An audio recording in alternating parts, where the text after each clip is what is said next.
May babala ang Department of Health. Ngayong kabi-kabila ang swimming at summer outing. Mag-ingat daw dahil maaring makakuha ng mga sakit at impeksyon mula sa maruming tubig. Ayon ng DOH, pagkatapos mag-swimming sa mga public pool, maligo ulit at magsabon.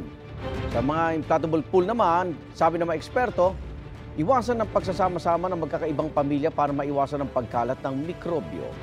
Pinapayuhan din ng mga resort owner na regular na linisin ang mga swimming pool at gumamit ng chlorine. Kung may makakita ng maruming public pool, agad daw itong i-report sa DOH. You get bacterial infection, skin disease, pag accidentally nakainom yung bata, what we can do is test the water. Kung talagang ginagawa nila yung chlorination and treatment of the water for safety of the public.